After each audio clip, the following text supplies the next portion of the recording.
Hello friends, তোমরা সবাই কেমন আছো? আশা করি ভালো আছো। আমি খুব ভালো আছি।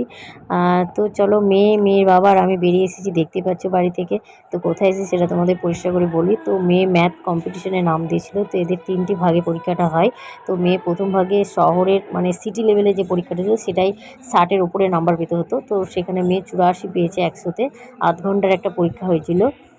তো মেয়ে বেশ ভালোই রেজাল্ট করেছে। তো সেখানে যারা 60-এর উপরে নাম্বার পেয়েছে তারা উত্তীর্ণ, তাদেরকে মেডেল, সার্টিফিকেট বা পরের পরীক্ষাটার জন্য ফর্ম সেগুলো দেওয়া হচ্ছিল। ওদের আরও উৎসাহিত করা হচ্ছিল।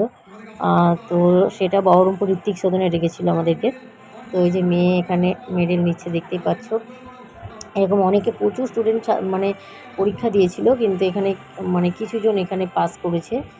তো তাদেরকে আরও উৎসাহিত করছে যারা ওরা আরও ভালো করতে পারে পরবর্তী পরীক্ষাটায়। তো এদের মানে ব্যবস্থাটা খুবই ভালো, বাচ্চারা উৎসাহিত হচ্ছে। তো আজকের মতো